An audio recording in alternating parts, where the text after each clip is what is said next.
world. What a beautiful day. Last day of vacation here in Arizona. Trying to get my little stand to not rock here so you don't have to watch that the whole time this live is playing. But today we are talking about pricing and your ideal client. This is everybody's always asking about pricing. That's something in GROW Comm people are always talking about. It's top of mind for everybody in this industry, especially with a lot of things going on in the current industry. You know, people being fearful of a recession and all of those different things. So this topic really brings a lot of value and is super important to me because pricing and numbers is one of our very, very strong suits that I feel like has allowed us, and not just feel, no, has allowed us to be successful early on in business. I'm going to check my audio real quick here. So it's coming in great, loud and clear. So if anyone has any questions as they're watching this, feel free to post those up. Just put that in the comments. I'm watching the comments on the computer as I'm doing this. So anything about pricing, anything about industry-related pricing, business pricing in general, throw that up on there. We'll go through that as we get into this. So with the topic being pricing and ideal client, we're actually going to backwork that and start with ideal client first. And because that's really the big question.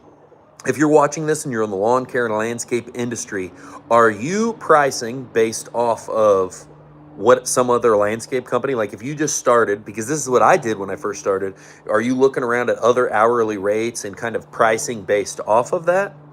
Or are you looking at who is your ideal client? And if you're looking at other companies, I would definitely press you to look at who is your specific ideal client. If you're mowing, if you're landscaping, whatever the service is, if you're not even in that industry, if you do signs, if you do construction, who's your ideal client?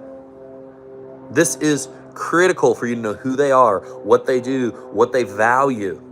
So for us, for our ideal client, I'm going to go through a couple of the things that we look for in that really symbolize who it is we're trying to do business with. Number one, busy. Someone that is busy. Our ideal clients are busy. Now, when I talk about ideal clients too, I want to preface that it doesn't mean that every single person is going to fit into this for sure, is going to be your ideal client. But first, busy for me. Second, wealthy. Okay. And it's really funny that most super, super busy people also have money. You know, they're busy and they're grinding and they're trying to make all these things happen. So they just so happen to have money. The people with the smallest amount of time usually have the money to pay for things to happen. They have a condensed schedule because all of the things they're out there trying to create. So wealthy as well. And then finally, because of those, and these are all kind of tied together, they value time.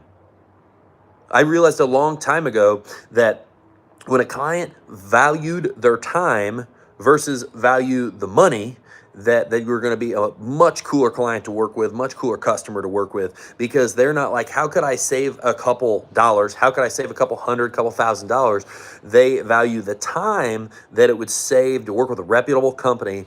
And this alone, working with this ideal person, makes everything so much easier.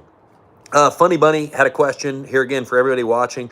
Post in the comments the questions you have. We're going to go through these as I'll break into these as soon as I get the chance. So Funny Bunny, would you underprice a job estimate just to win the job and then raise the price 6 months later? That's a good question. I don't know that I would underprice to just raise the job 6 months later. There are certain situations where I would price something lesser. So if it was us individually pricing something lesser, I would price a little bit lower to get into an area that I want to be into. Like we just did a cleanup in a new area that I know would be a very valuable area for us to be into, and we priced it $10 under our man-hour rate. Now, knowing our numbers, we know that even if it was $10 under the man-hour rate on the landscaping sides, for doing that type of work, we were still going to make profit. It was just reducing it quite a bit and taking some of the meat off the bone and getting us into a new area. As far as, lowering a price to win some kind of contract and raising the price 6 months later, a lot of times it's going to be extremely hard to keep that client. And I think that presents a really, really big challenge. So no, typically I have not priced low just to get a client. Now, say, for example, when we moved into Florida the second time, did we price some of our beginning work a little bit less to kind of get the ball rolling? Now, we weren't trying to price it so low we weren't making a profit, but we were just really skinning a lot of the meat off of the bone to get rolling and to start gaining some traction. Because when you look at work in general, sometimes with work, I look at work like a marketing fee. This is another great example is if you buy a company and some of the work is underpriced. Well, depending on like the numbers, like we just got given a bunch of contracts and they were not something we would ever bought because it was underpriced. We were looking at like a marketing expense to have our people out there more, to be out there doing more. Same way when we started in Florida, we were looking at like a little bit of a marketing expense, even though we weren't not making some amount of profit, to get more traction, to have more people see us, to start proving and validating we're doing a good job. Because if you're starting a company and you're trying to get traction, you need to have social proof that your company is going to bring value to people, right? So that's a loaded question. Would I, in that certain situation of a contract that's going to be long-term, I would probably not go lower and then raise the price 6 months later. Now, sometimes does that start? Did sometimes some of the people in Florida, did their prices raise 12 months in once all of our other pricing started increasing? Yes, it did, 100%. And were some people newer accounts on there that the pricing needed to raise? Yes, it did, 100%. So if it was one little client in the mix of things, like I just wouldn't, if you're asking about a big job, I would not price it lower to win a good sized job and then try to raise it 6 months later, because I think that would be very, very hard to keep. And in our mowing in Florida, we were raising our prices. As soon as we started gaining traction, we were raising our prices as quickly as possible to try to limit the amount of accounts we took on. So that was a great question. Those are the type of things, if you're on here, ask questions. We'll read into those. That's what I just was getting off the topic with and reading about that. So great job. Keep the questions coming.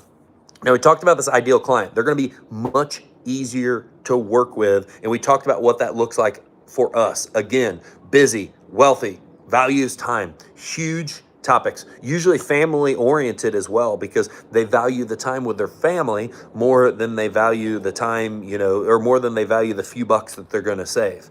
Now, what does knowing that ideal client do for us? That allows us to really work and understand where we should be pricing, how we should be pricing, because it's less about the price in this situation and it's more about the value you bring to said client. Okay, so now instead of wondering, oh man, well, this company over here charges $50 an hour, this company charges $80 an hour, and being like, where do I need to be on price? Now I start a different conversation. I look more about how do I build value with my ideal client. Well, I know they don't have time. I know they value, I know they value their time heavily. I know they have money. What with that situation could I do? I could look to fix the problems. A lot of people that don't have time, they have the money to pay for a quality service. They don't want to deal with tracking down a contractor that's a pain in the ass to get a hold of, that has nobody in the office, that has no customer service. And everyone watching this in live, asking questions or recording after the fact, you know that our industry and the contractor industry in general is full of garbage businesses. They might have good intentions, they might be able to do good work, but that's only a very, very small piece of the puzzle.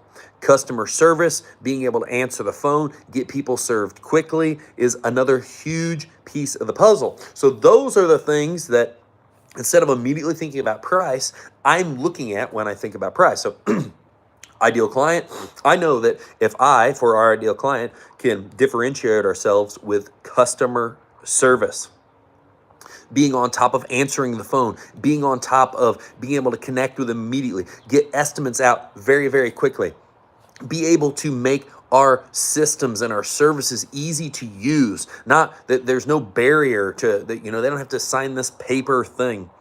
They can accept online. There's automatic follow-up that keeps them on point of what's going on. There is their billing is all automated where they don't have to be, some people value writing a check and sending that in, but the person that is our ideal client does not, because they value their time. They would much rather have it set up on auto bill, just like I would.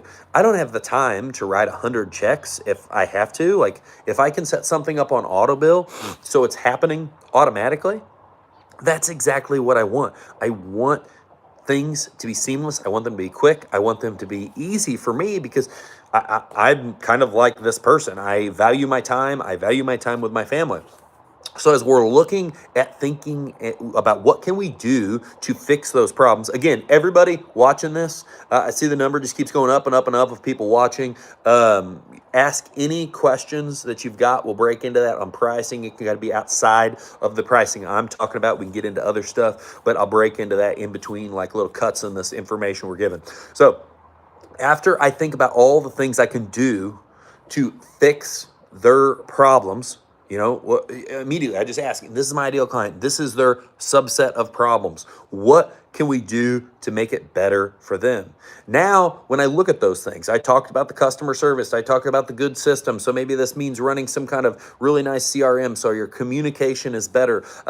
Email updates on everything so everybody's up to date. Text message, automations, things that keep clients at the forefront. An app where they can log in and see when their next scheduled services are, and they can submit tickets and do all of these things that put us on a whole different level of professionalism. And I think it's funny, with a whole different level of professionalism, I think everyone gets very frustrated with all these requests for proposals and big HOAs and all these commercial contracts that have these strict guidelines. They have strict guidelines for contractors because so many contractors they go to work with don't have their fucking shit together. So somebody has to have guidelines. Someone has to have a structure because they're trying to run something bigger, right?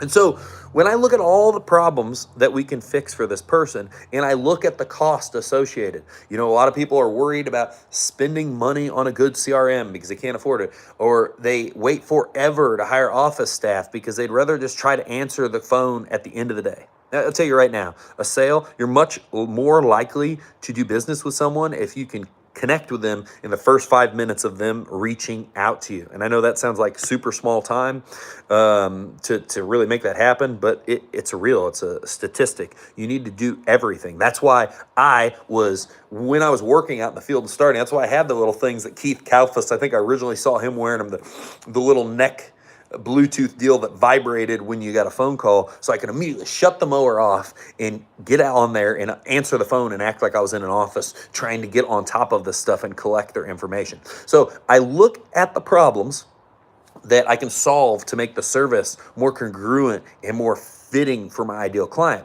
And instead of, like I said, going and looking at other people's prices, now that I look and see that office admin, those other things that make our company better, what that costs, now I can build those costs in and start looking at what we should actually charge. We talk so much about hourly bills and what those rates are, but a lot of that, it's all made up numbers and it's totally irrelevant to me.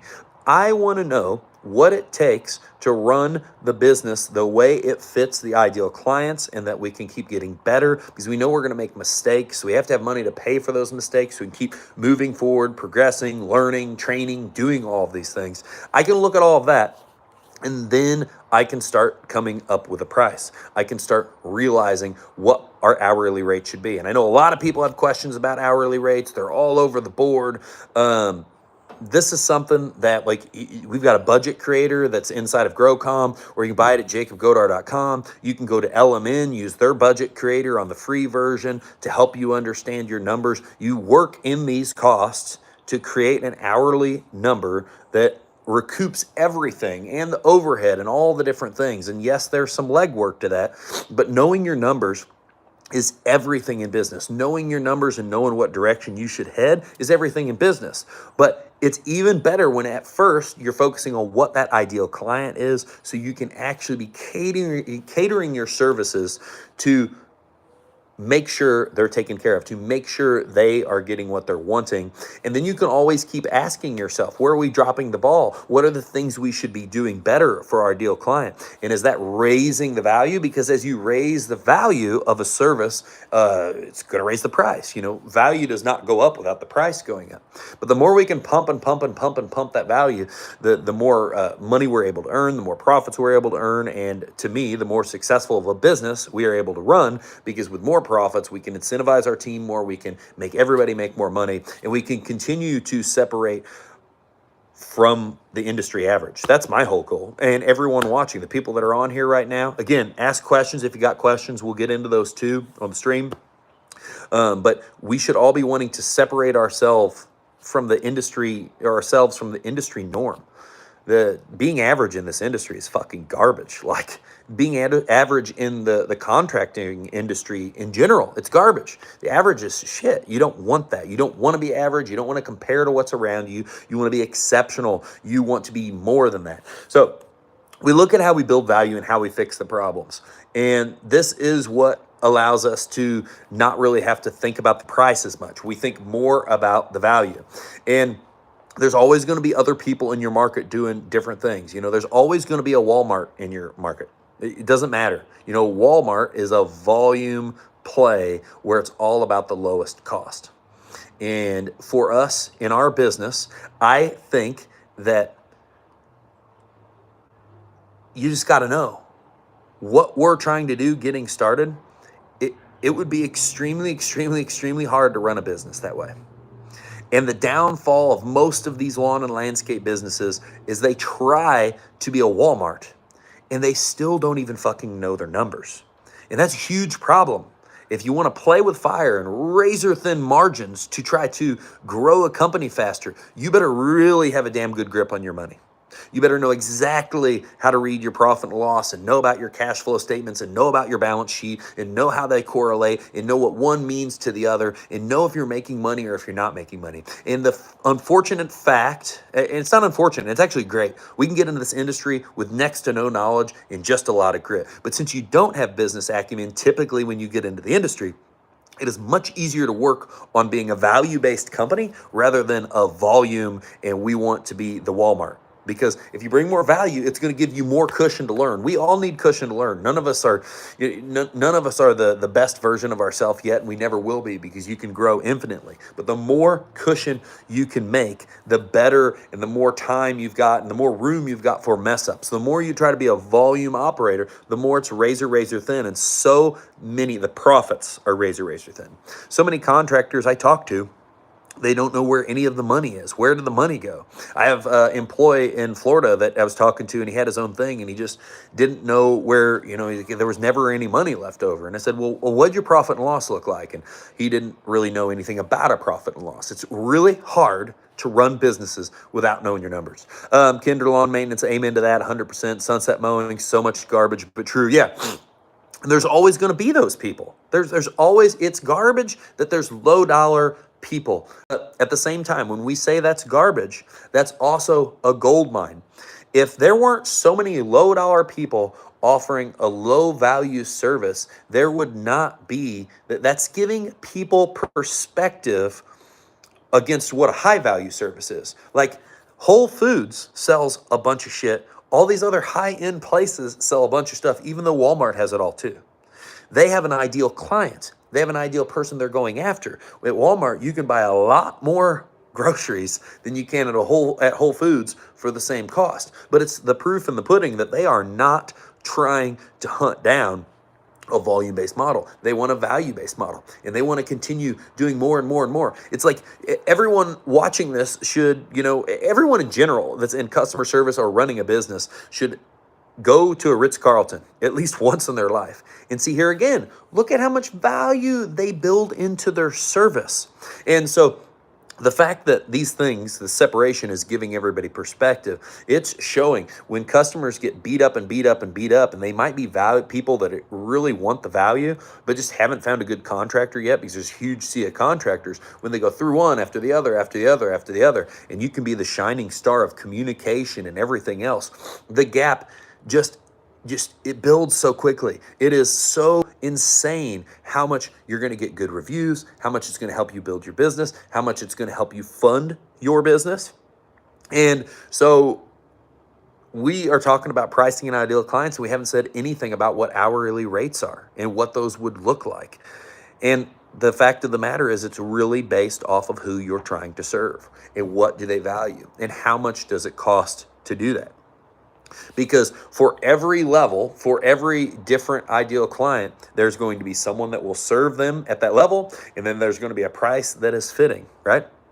And so you should continue pushing up that ladder to go to the highest value, ideal client, the person that values time the most and those things. And maybe you're not going to have the exact same type of ideal client. Maybe there's some more tweaks. But I push you to think that that model is a very, very good model, is a very, very good ideal client, because that's what's going to allow you to try to continuously figure out how to differentiate your company and make your services better, and always keep adding more and more good things to your company. That's what always makes me think. Like every day I'm thinking about what's the next thing that I can do to make it easier to work with us, or the next problem we can fix. What are the next challenge we can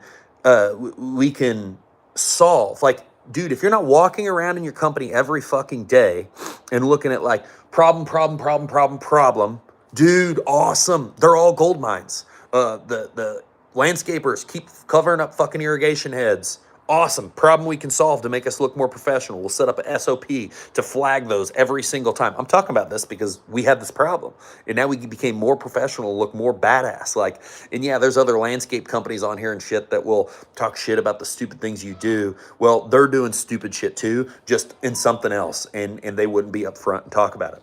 But all the problems and all these things, when you're looking at how to serve an ideal client better, and when I know my ideal client has money and wants to not have to deal with this, and they don't want to manage it, then I know that it's like the more I can drive down the problems and make things perfect right from the get, or do phone call estimates where they don't even have to come meet me, so I can try to care about their time. One of their most important, the biggest problem is people try to sell.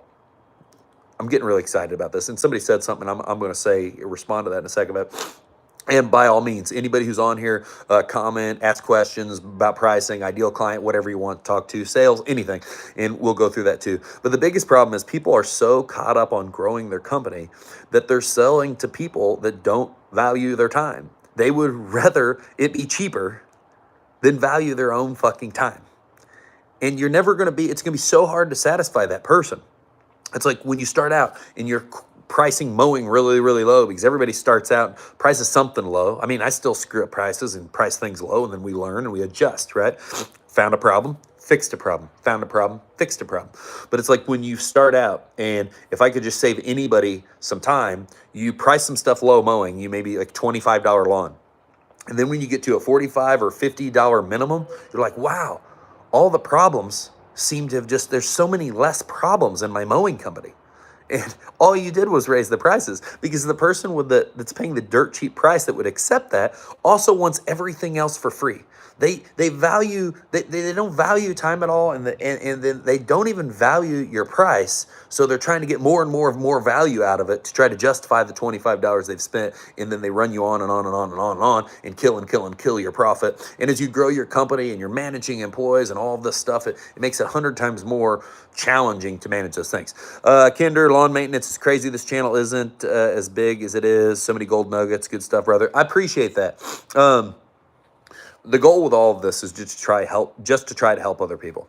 And I think that there's, not enough people taking a hard stance on the things that you can really do to grow your company. I think there's a lot of people that will shoot videos about fucking grass being tall and getting cut. And like, I get it. You're trying to grow a YouTube channel. Would I want to grow to hundreds of thousands of subscribers so I could reach more people and help more people? Fuck yes, I would. But I can't do things that don't bring value. Like I couldn't go cut grass, tall grass for free, and to get clicks and to get subscribers and to do those things. Or I couldn't just talk about equipment, because that's the problem. People care so much about the wrong things. There's a lot of people that are challenged in business because their focus isn't truly what could I learn to save me headaches so I could grow my company faster? Their focus is off in something else. And to each their own. If you're happy and you feel like the level you're at is successful, but if you're challenged and you feel like you're failing and you feel like you're not doing as good as you should be for the people around you, and you want to build a team and all these different things, then you need to focus on the right stuff. And the right stuff, unfortunately, isn't non-educational mowing slash whatever else I was just talking about, equipment reviews and all of this. I get that we need to buy equipment. I get that we need to do all of those things. Should you watch some reviews if you're trying to make a big purchase? Yes. But so many people, it's just like Ford, Chevy, Dodge, or Skag, Exmark, whatever. There's a lot of brands that are really, really good that will do the job. And it's usually about focusing on getting service. And that's always been the biggest thing for us. I'm partial to Skag because I think it's a good brand. And I'm really partial now that we're a dealer. And I'm going to make sure, because like what I preach is there needs to be good service, that we're going to have a good service end for that. So I can go buy more of our equipment. Plus I know it's a good brand. So that's pretty much the talk on this and the talk on pricing. And if you're trying to figure it out for this year, if you're starting your business, just spend a little bit of time, or if you're in the depths of your business, just spend a little bit of time thinking about the ideal client that you are wanting to work with. Because if you've never thought about that, if you've just thought, I want to sell and grow and go, take some time. It could be the difference between you wondering, where is the money? Why does it feel like I can never charge enough, or there's never any profit in the jobs, and all these different things? And when you're not working with your ideal client, it goes back to the $25 a lawn situation. You're not going to make any money, right? But when you get people that value their time and have money and want those things and don't want to deal with managing you, that's the two separate people. I see it in Florida. I see it everywhere in Illinois. Anywhere we work, there's the person that has all the time in the world and doesn't care. So they would rather manage the bottom dollar person and make sure everything's right. And then there's the person that has no time and they don't want to manage them and they want it to all be right and them not to have to deal with it, or they want, worst case scenario, if they do find something, for you to pop back out there, fix it, make it right. Usually that's the most satisfied client you'll ever have, is the client where you're the person that even after they have paid the price, you're still willing to go back out, fix things, make sure everything is good to go. Everybody watching, questions on this, because we're getting really, really close to the end of this. I'm going to hop off here. It's my last day of vacation. We fly out tomorrow back to Florida. And so any other questions you're going to ask, throw them in here quick in the comments. I'm reading these. I'm going through these. Kinder, wait a minute. You are a Skag dealer now. Yes, in Illinois, we are a Skag dealership. We are, I can actually officially 100% say that, because we have our dealer numbers for Skag, Kawasaki, Kohler, Briggs. We are certified with everything, and we will take our first shipment of mowers within the next couple of weeks. We are building out our showroom. It happened to summarize a short story, it was just a perfect storm of things. We already had a showroom floor that wasn't getting utilized well enough. This year when we were at the Quip Expo, I just realized that, hey, our market's underserved with quality dealerships. We consume a lot of mowers every year. I mean, we could at least consume 3 units in Illinois and probably 2 or 3 units in Florida every year at the rate we're going. And if that's the case, why would we not try to have a dealership? We could also serve the community and rep a really good brand. Skag's never really been around in Illinois. We bought our first Skag in Florida, and our guys love it. It runs circles around some of the other stuff that we've used. And it's like, if only one truck's going out on a short day, everybody takes that mower, even though it's smaller than the other 52 we have. So it was the perfect match made in heaven. While I was at GIE Expo or Quip Expo, I went over to Skag. I said, hey, who do I talk to about starting a dealership in Springfield area? And they said, hey, wait for that guy over there. He is the actual guy, the main guy for that area. I talked to him, and we went full pedal to the metal. We went from there to getting everything taken care of, and we've already got our first shipments of our mandatory parts. We've got a stock from Kawasaki, Briggs, and Kohler. And like I said, the actual machines will be right around the corner. So we'll have everything. And I think our first order, we're probably putting 34 to 40 units on the ground. And we've got the room for it. You know, we've got roughly an 1,800 to 2,000 square foot showroom. We're building all of that out. We're really getting things moving forward. Kinder, that's awesome, dude. Good for you. I know you'll do well. Service has always been something you preach about on your channel. Yeah, and I'm looking at this same way. It's so easy to grow a business if you can just differentiate yourself on service. Like, I'm already thinking about the things. What pisses me off about other dealerships? What's slow? What's old? What is non-updated and not using technology correctly to try to facilitate me as a commercial buyer who needs stuff fast and in a timely manner to make that easier for me? And with all of those things, it's just going to allow us to explode really, really fast and do what we've done with the other things we do. And it's cool that this venture facilitates the shopping back, getting more work, and us getting a quality mower that we're always going to have the parts to fix because stuff's mandatory to be on hand. It's just it's a win-win for everything, and that's why it kind of all fell into place. Kinder, when you bid your commercial sites, such as apartment complexes, HOA, large sites, do you estimate price per acre or price per man hour? Well, I'll tell you right now, everything boils down to price per man hour, but it's based off of like what production rates you know. And if I was to tell you that I was a big property person and I was the wizard of that, I would be lying because I'm more of a residential service person. But I will say that we have taken on some big stuff, and we are looking at our biggest contract ever in Florida. And at the GROW Comm training day that we just held live on the 20th in Florida, one of the speakers was from a company that's $56 million in revenue, and they do a ton of large contract stuff. And with that being the case, I've been using, I've been kind of taking the consult of him and the help from him and the mentorship from him on those properties. And so he knows roughly like per 1,000 square foot or what the numbers usually are per year for them. And they know like for 80 houses of an average size, we've been like looking at the property, how many man hours that takes. So he knows 80 homes, 40 man hours. So then we go back to our man hour rate, right? He also knows like the different, okay, if you're doing irrigation maintenance on every house, about how many man hours. So it's not just a price per acre. I don't think that's detailed enough to really produce what you need, especially when you get big stuff. We're looking at a 430 unit place. It'd be over $1 million contract. And so it's a huge, huge deal. So you need to know some production stuff. And to give you some real loose production stuff to help you start building in the right direction. I've seen numbers, and I've built off these when I didn't know as much. And I still build off these because I'm not a commercial big property genius. But 15,000, maybe 20,000 square foot per man hour of detail work. Now you need to play with that and look and kind of look at, you take the biggest properties you have. So, I mean, usually you mow something big where you can get some kind of idea, and you just know your production's going to go through the roof if you start getting a bunch of stuff together because there's no drive time. You've cut all, like those properties we're talking about, there's the drive there in the morning and the drive out on the end, and it's a week-long project for multiple people every week. So we don't have all that dead window time.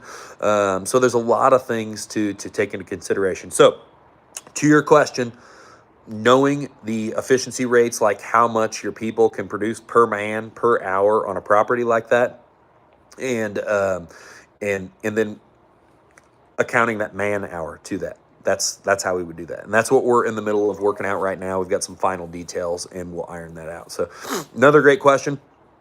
There's a lot of people who love that work. I will tell you from the beginning here, I don't love that it's all priced much less, you know, where residential is not. And so I'm having a hard time getting over that. And we're just going to price it at a rate. Like, I know we charge $65 a man hour for maintenance. And if we get it, great, we get it. And if we don't get it, that's great as well. I mean, it was meant to be. We'll keep building our maintenance routes. We'll keep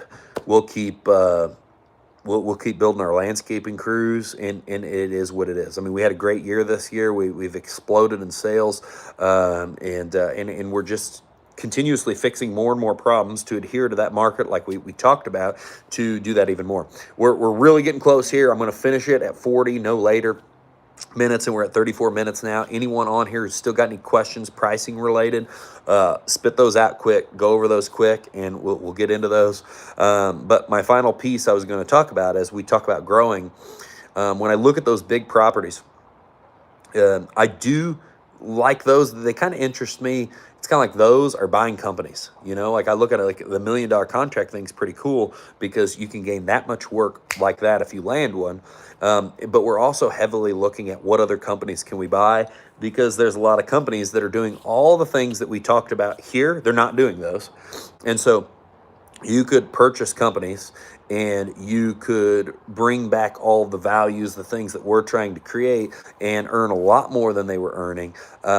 Get a lot more contracts under your belt, and given that the prices are close to where they need to be. There's a lot of legwork that goes into this. For us, we've already done that before. It is something that we've got the contract agreement. I mean, the first time we did a big purchase for a real good sized landscape company that did like $600,000 to $800,000 in sales, depending on the year. We spent $5,000 just on the contract with lawyers to make sure it was to a T. If I'm going to buy the stuff, we're not going to take a beating on some dumb stuff. And as of recent, for everyone watching this too, we've got given a bunch of lawns, and I think it was about 100 contracts, and there's times where even getting stuff given to you is not worth it. We looked at it like a marketing expense, but ultimately it was something that, like, if I could do it again, I would just say no, I'm not going to mow those properties, because they brought most of them brought more bad than good, because they had worked with someone that just didn't communicate the way we did, and they were not our ideal clients. So then when we tried to mesh our stuff to them, it was more of a challenge than it was good. So that's probably all I've got for today, everybody. Hey, I appreciate you watching. I love talking about pricing. I love talking about numbers. This is a lot of the stuff we talk about in GROW Comm. This is a lot of the stuff we work on all the time to try to make our businesses better. If you can focus on your ideal clients, you can focus on building your price to facilitate them having a great relationship with you, and you can focus on looking at the problems that come up in your business, like great opportunities to serve people better in the future, you're going to fucking win, and you're going to kill it this year. If this video was something that you got value out of, and I know you had to, especially if you're still here, because this has been a lot of good content and a lot of stuff that I can always tell when things are good, because I get excited about them, because I love preaching things that I know are going to help people. So if you got some good out of this, hit subscribe, make sure you like this, and share this with somebody else that needs to hear this stuff, because this facilitates more people charging more, doing better, having more successful companies, helping their local economies more, because they're able to hire more people and not be the person who's just running at the razor's edge and always losing employees because they can't pay them, they can't incentivize them, they can't offer them an opportunity where there's growth. Looks like we got one more thing. Kinder, you are tearing it down. I love all the questions, man, all the stuff you're saying. Kinder, we are trying to eliminate fall, winter down months so we can keep our good employees on board year round. We've had an increase on commercial contracts this off season. Hey, whatever it takes to keep good people around, 100%. We've tried everything. I think you should just keep throwing mud at the wall, keep throwing mud, and find something that sticks. We've tried interior remodeling. We've tried painting. Painting was something that stuck. We've done a lot of painting. Keep looking for those things to shrink the gap and shrink it as much as possible. And then focus on making as much money as possible so you can bank some money and you can pay at least your quality team members, if there is anything else, to start getting things ready for the next year so you can really squash the amount of time that they have off. Because, I mean, even if I look in Illinois, there's a short amount of time that's off. If we stop working like right around Christmas, we will stop the bulk of people and start really shrinking down. We'll start working, like, people will work all the way through. We've had 4 to 6 people working all this time, and then that's going to really increase quick as we get halfway into February, because we really start picking up cleanups and picking up all these things. But I love that you're wanting to do that. That's quality stuff. You're thinking about how to increase the value of your company in the eyes of an employee, and that's going to have you make it where you have better employees, which means you can go out and serve clients better and do everything in your business better. And I know that's challenging. I know it's scary to keep people working, but we do have to do what we can do to make that happen. And a lot of times there is some throwing mud at the wall. But the other thing I would push you to do, you're getting that commercial contract work. That's great.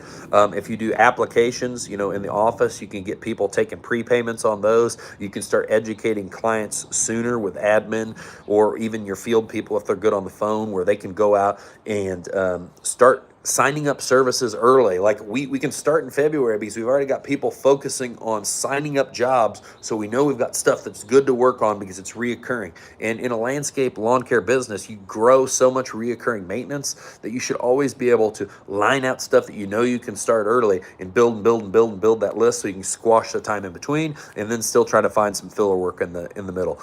Kinder, love your channel. So keep it coming, brother. Thank you for your time and efforts. Keep it up. Appreciate it. Hey, I appreciate that so much. Like I said, we'll be stopping here at 40. We're over 40. Everybody, I appreciate you watching. I appreciate your time. I hope you have a killer fucking 2023. Do not let the noise and the bullshit of the world mislead you. In around every corner, around everything, there is a way to be successful. If you do not stop, you pivot, and you continue to bring value. See ya.